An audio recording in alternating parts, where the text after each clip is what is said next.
For as young as they are, both Ilsa Turnquist and her partner, Angelo Giuffre, have a lot of experience under their belts.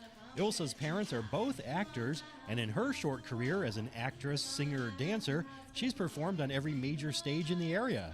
As for Angelo? Same thing. I started at the high school with theater performances, doing Oklahoma and Titanic and stuff like that. And then I started doing things at JCC, and that's when I met Ilsa in Pajama Game. And we got partnered up as dance partners in the show, and we started hanging out and talking about theater ideas, and one thing led to another, and we have a company now. Big Time Productions' first show was Chautauqua Idols in Concert 2004. This was followed in short order by another Idols show and 2 Christmas performances. Their first sellout show was Come Fly With Me, which took place just 2 months ago at the Reg Linné Civic Center. The special benefit performance turned out to be a real win-win scenario for both Big Time Productions and Jamestown's Prendergast Library. And it really helped us out because when we do a show together, we produce the show, we write the show, we pick the music, we hire the band, direct the show. Ilsa does all the choreography. We're the only 2 employees at Big Time Productions. Yeah. It's just the 2 of us. And on top of that, we do the marketing and the ad sales and ticket sales and everything else, and it becomes really hard to make a really good show and make a profit. We get spread really thin. It's just the 2 of us. So it's nice. It spreads it out where everyone can win, because then you see the charity that we're working for. Really, is what we're doing. Is we're working for the charity when we're doing this. Is they take the marketing end, and we take the production end, and everyone wins that way. And it turned out really great. We raised $10,000 for the library. We sold out the Reg. We had 1,300 people all come out to be involved or come see the show. And since it was so well received, figured, hey, let's there's more. We turned away some people, so we figured, hey, those people will want to come see it. There's a lot of people who didn't get to come because they were busy, and a lot of people who thought they might want to come back. So we said, let's do it again, and the Boys and Girls Club needs some money. And so we did it for them. And we're going to find out in the next couple of days exactly how much we raised for them, but I'm thinking it's at least $4,000.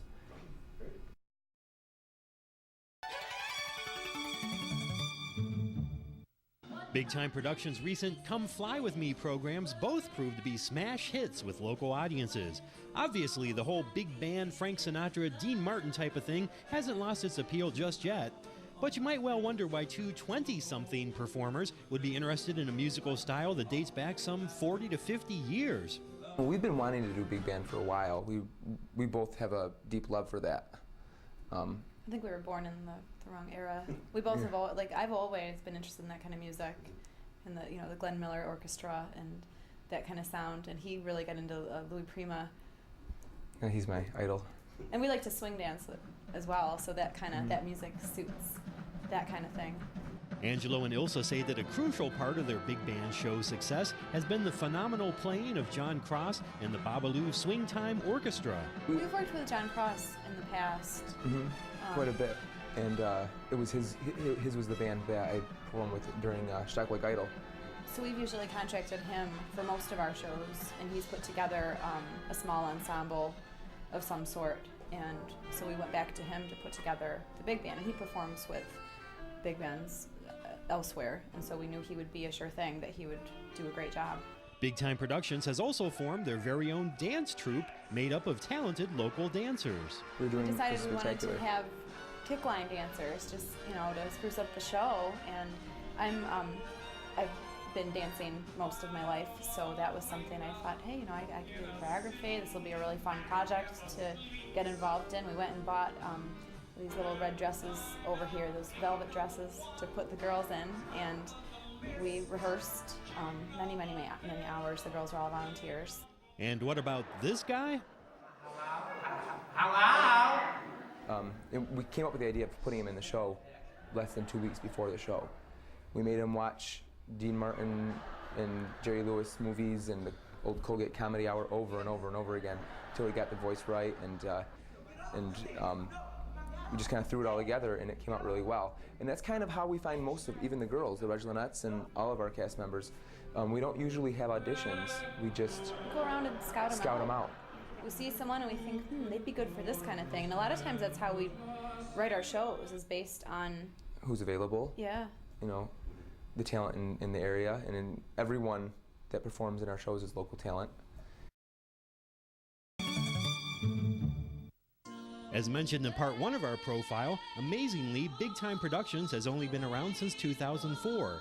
In the 2 years they've been in business, Angelo Giuffre and Ilsa Turnquist have faced quite a learning curve. When we started, it was pretty crazy. We would, we wouldn't sleep very much. Not at all. And we didn't really know what we were doing when we started. We thought, let's do this. And then we're like, okay, how do we do this now?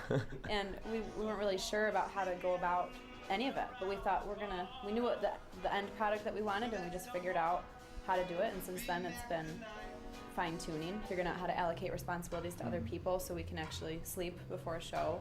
So I had to ask if this has been a profitable venture for our 2 young entrepreneurs.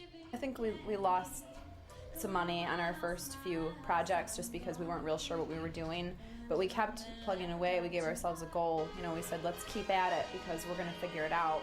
And we're both pretty passionate about the performing arts and want to stick with this for careers in one way or another. And I think we're figuring out the niche, like how to make sure that we're able to survive in this business. Because the performing arts and entertainment, the term starving artist, it applies once in a while. So one has to wonder just why these talented folks are still here in Jamestown.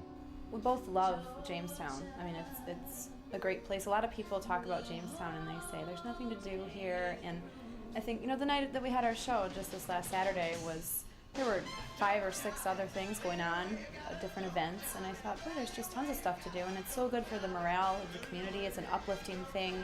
It's an escape from daily reality, and enjoying the arts. And I think we'd love to share that with our community. Doing events like this where you have a good time, you support a good cause, the whole community is involved. It kind of brings up the value of living in the area, and that's what we want. We want to be able to stay here and just, if there's something wrong with the town, then fix it. Everyone's like, oh, if you don't like it, get out. How about if you don't like it, fix it? Make it better. Yeah, make it better.